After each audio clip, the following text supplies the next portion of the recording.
Le geste d'Ibrahim Traoré, en fermant la rivière Sahel, est loin d'être une décision isolée. C'est un acte hautement symbolique. Un défi direct lancé aux puissances étrangères qui, depuis des décennies, ont contrôlé les ressources naturelles vitales du Burkina Faso.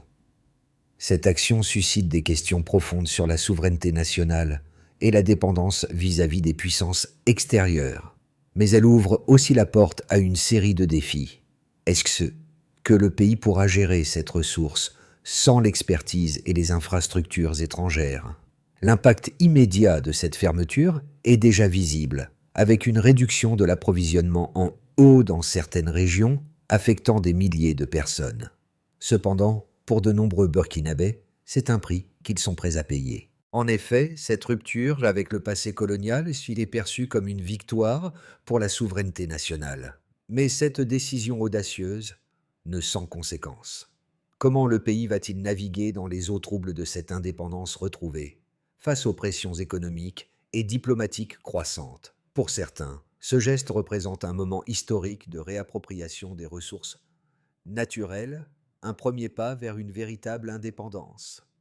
Les Burkinabés, dans les premières heures suivant la fermeture, ont montré une résilience impressionnante. À Ouagadougou, par exemple, des comités de gestion de l'eau ont été formés et des initiatives locales pour rationner et redistribuer l'eau ont vu le jour. Toutefois, ces efforts de la société civile ne suffiront-ils pas face aux défis de l'infrastructure vieillissante et de la pression des puissances étrangères? Cette rupture avec les entreprises contrôlant les ressources en eau offre aussi une opportunité stratégique.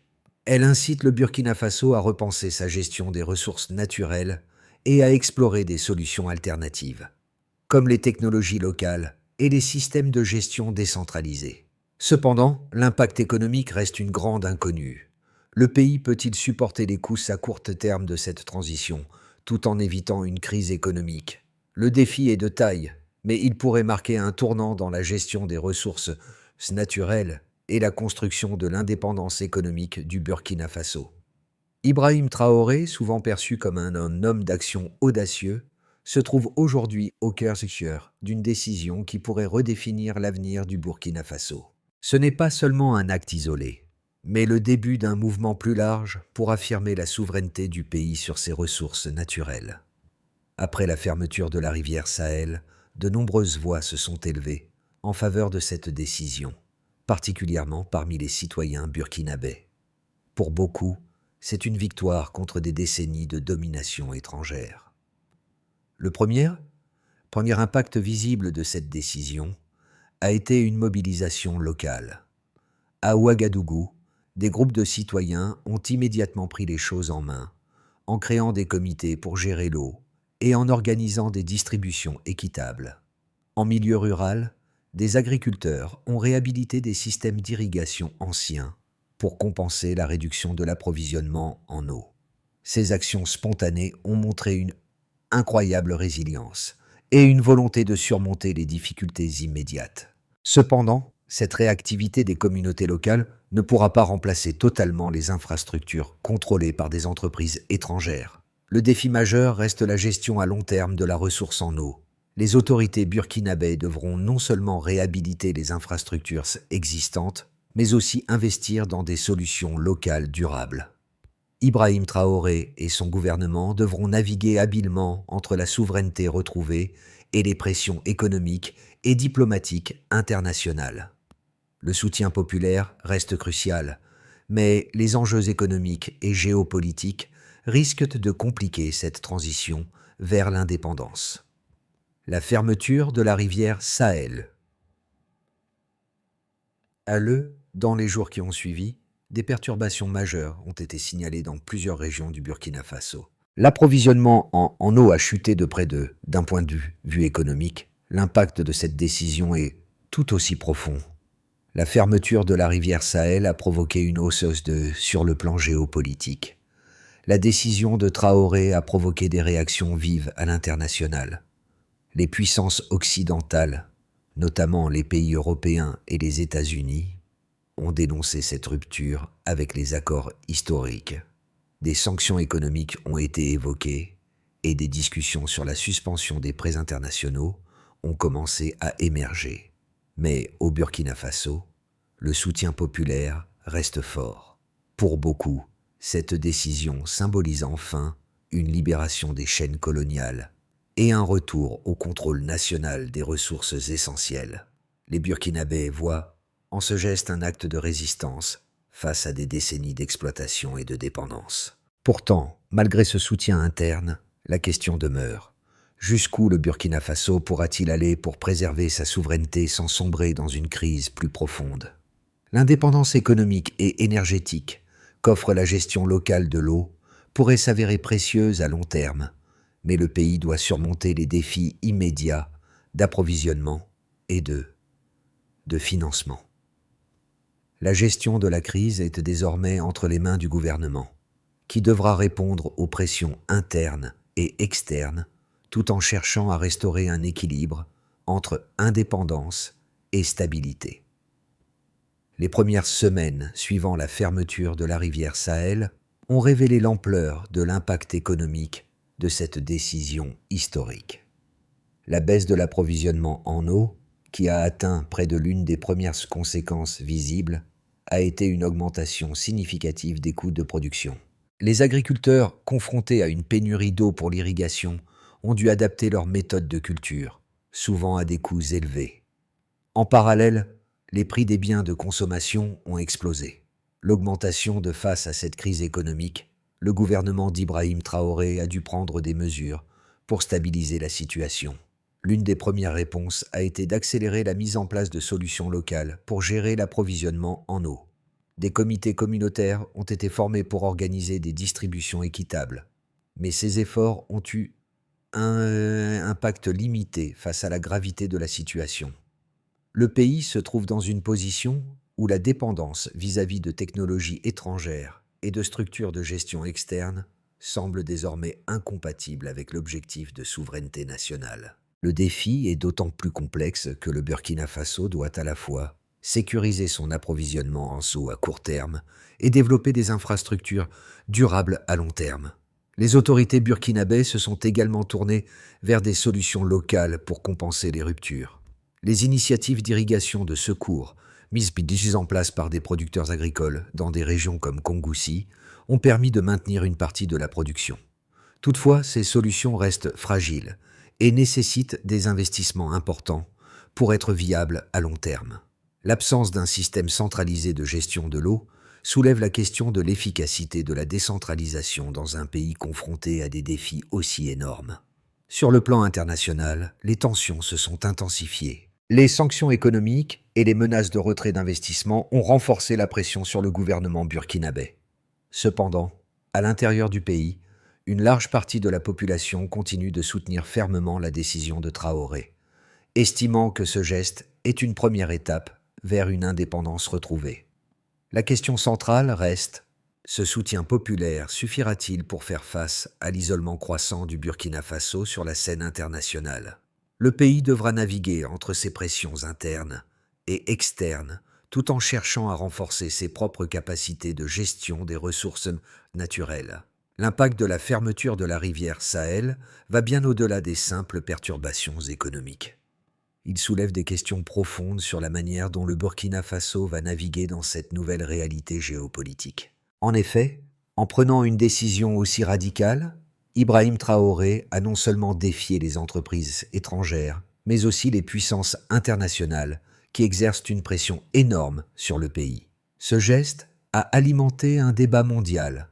Est-ce un acte de souveraineté nécessaire ou un risque qui pourrait plonger le pays dans une crise plus profonde ? D'un côté, certains experts estiment que cette rupture pourrait, à long terme, être bénéfique pour le Burkina Faso. La fermeture de la rivière Sahel pourrait effectivement permettre au pays de retrouver un contrôle total sur ses ressources naturelles, d'initier des réformes internes et de se détourner de la dépendance vis-à-vis des puissances occidentales. Les initiatives locales, telles que les comités de gestion de l'eau et les projets d'irrigation communautaire, montrent que les Burkinabés sont prêts à prendre en main leur destin, quitte à faire face à des difficultés économiques à court terme. Le soutien populaire à cette décision est indéniable, car il est perçu comme un acte de libération nationale. Cependant, cette approche comporte des risques importants. La fermeture de la rivière Sahel a mis en évidence la fragilité de l'infrastructure locale et la dépendance du pays à des ressources extérieures pour la gestion de l'eau et d'autres secteurs stratégiques. La question est désormais de savoir si le Burkina Faso peut maintenir cette autonomie face aux pressions économiques et diplomatiques internationales. La perte d'un soutien international pourrait entraîner des sanctions sévères et un retrait d'investissement, ce qui pourrait fragiliser davantage l'économie déjà vulnérable du pays. Dans un contexte où les relations avec les partenaires étrangers sont tendues, la capacité du Burkina Faso à se stabiliser à long terme dépendra en grande partie de sa capacité à mettre en place des solutions internes solides. L'enjeu est d'autant plus crucial que les Burkinabés devront prouver qu'ils peuvent gérer la crise actuelle sans sacrifier leurs aspirations à l'indépendance économique et politique. Le succès de cette transition sera déterminé par la rapidité et l'efficacité des réformes internes mises en place pour remplacer les infrastructures étrangères et rétablir un équilibre économique durable. Les premières réponses de la population ont été positives, avec la création de comités de gestion locale pour l'eau et des initiatives d'irrigation dans les zones rurales. Cependant, ces actions, bien que nécessaires, restent temporaires. Le défi de long terme est de développer des infrastructures solides et durables pour remplacer le système externe sur lequel le pays dépendait. La résilience démontrée par les communautés locales pourrait servir de modèle pour d'autres pays confrontés à des défis similaires. Mais ce processus de transformation prendra du temps. Le Burkina Faso devra jongler avec la pression internationale, tout en assurant sa stabilité interne et en renforçant ses capacités de gestion des ressources naturelles. Ce tournant pourrait soit conduire à une nouvelle ère d'indépendance, soit aggraver les tensions internes et externes si les défis ne sont pas relevés. Les conséquences de la fermeture de la rivière Sahel ne se limitent pas aux aspects économiques ou géopolitiques. Elles affectent profondément la vie quotidienne des Burkinabés, tant en milieu urbain que rural. Dans les premières semaines suivant la décision, des ajustements ont été faits, mais la crise a mis en lumière des inégalités de plus en plus visibles. À Ouagadougou, les quartiers ont vu l'émergence de comités citoyens qui ont pris en charge la gestion de l'eau, organisant des distributions équitables et évitant une pénurie totale. En milieu rural, où l'agriculture dépend en grande partie de l'irrigation, des producteurs ont réhabilité des systèmes d'irrigation abandonnés. Ces initiatives locales ont été essentielles pour maintenir un semblant de stabilité. Cependant, ces efforts, bien que louables, ne sont pas suffisants face à l'ampleur de la crise. La réduction de l'approvisionnement a provoqué une chute de la production agricole, un secteur vital pour l'économie du pays. Les récoltes ont été affectées, ce qui a entraîné une pénurie de nourriture dans certaines régions, exacerbant ainsi la situation des plus vulnérables. Les prix des produits de première nécessité ont considérablement augmenté et l'inflation est devenue un facteur de stress supplémentaire pour la population. Les tensions sociales se sont intensifiées, car la situation économique a frappé les plus pauvres de manière disproportionnée. Cependant, ce n'est pas seulement l'économie qui est en jeu. La fermeture de la rivière Sahel a également exacerbé la dépendance du Burkina Faso à des aides internationales et à des importations. Un paradoxe pour un pays qui cherche à retrouver sa souveraineté. Le défi pour Ibrahim Traoré et son gouvernement est de naviguer entre la nécessité de restaurer les systèmes locaux de gestion des ressources et les pressions économiques qui pèsent sur le pays. Le soutien de la communauté internationale reste incertain, mais les initiatives locales pourraient être la clé pour atténuer les effets de cette crise. Le Burkina Faso se trouve à un carrefour. D'un côté, il y a la possibilité d'une autonomie retrouvée, d'une souveraineté réelle sur ses ressources naturelles. De l'autre, la menace d'une instabilité accrue, avec des risques de sanctions économiques et de retrait des investissements internationaux. Le pays devra trouver un équilibre délicat pour transformer cette crise en opportunité. Pour ce faire, la gestion des ressources naturelles, l'autosuffisance alimentaire et une réforme en profondeur des infrastructures doivent devenir des priorités absolues. Le pays a encore un long chemin à parcourir pour prouver que sa transition vers l'indépendance peut être réussie. À 6 mois de la fermeture de la rivière Sahel, le Burkina Faso se trouve à un tournant crucial. Le pays doit désormais envisager 3 scénarios différents pour les mois à venir. Chacun de ces scénarios repose sur la capacité du gouvernement à stabiliser la situation économique et à renforcer la gestion locale des ressources naturelles.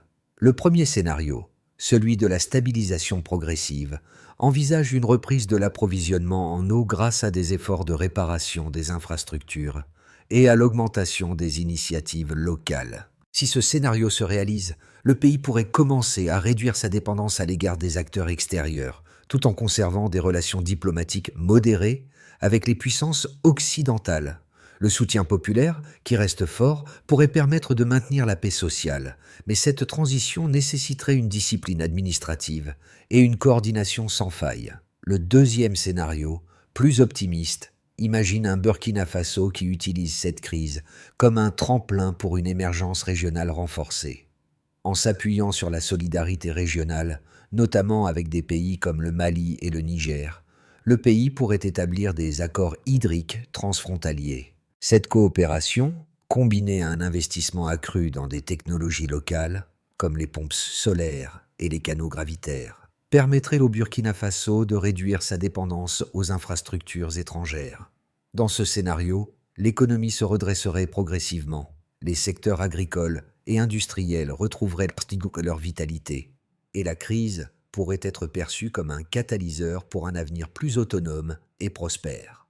Enfin, le troisième scénario envisage le pire des cas, une crise prolongée. Si le pays ne parvient pas à stabiliser son approvisionnement en eau et à rétablir ses infrastructures, les sanctions internationales pourraient net se multiplier et la fuite des investissements pourrait intensifier la crise. L'économie risquerait de s'effondrer, avec des pénuries alimentaires de plus en plus graves et une instabilité sociale croissante. Ce scénario mettrait en lumière la fragilité du pays face aux défis internes et externes.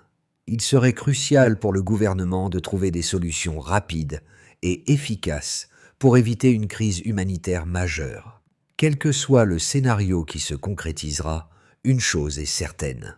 Le Burkina Faso doit se préparer à une période de grande incertitude. Le choix stratégique du gouvernement, combiné à la résilience de la population, déterminera l'avenir du pays. Le chemin vers une autonomie totale est semé d'embûches, mais il est aussi porteur d'espoir pour un avenir où le pays pourrait se libérer des influences extérieures. Les répercussions de la fermeture de la rivière Sahel ne se limitent pas aux infrastructures ou aux relations internationales. Elles touchent profondément les individus, en particulier ceux qui vivent dans les zones les plus vulnérables. En ville, les jeunes, souvent les plus affectés par les coupures d'eau et l'inflation, ont réagi rapidement en organisant des points de collecte d'eau, en soutenant les familles vulnérables et en facilitant les médiations lors des rationnements.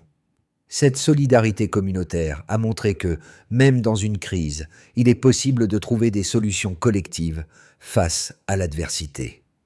En milieu rural, la situation est tout aussi complexe. Les agriculteurs, confrontés à la baisse de l'approvisionnement en eau, ont été forcés de réinventer leurs méthodes de culture. Certains ont réhabilité des canaux d'irrigation abandonnés, d'autres ont ajusté leurs techniques de culture pour faire face à l'incertitude. Ces ajustements locaux ont permis de préserver une partie de la production agricole, mais ils restent insuffisants à long terme. Le pays se trouve à un moment où l'autonomie locale doit s'articuler avec des solutions gouvernementales fortes. Mais ces efforts communautaires ont d'ores et déjà montré que la résilience collective peut jouer un rôle essentiel. Mais ces ajustements, bien qu'importants, ne suffisent pas à eux seuls. Le véritable test pour le Burkina Faso sera de maintenir cette dynamique d'auto-organisation tout en naviguant dans les turbulences économiques et géopolitiques. Les défis restent nombreux pour eux, et pour les Burkinabés, la question demeure.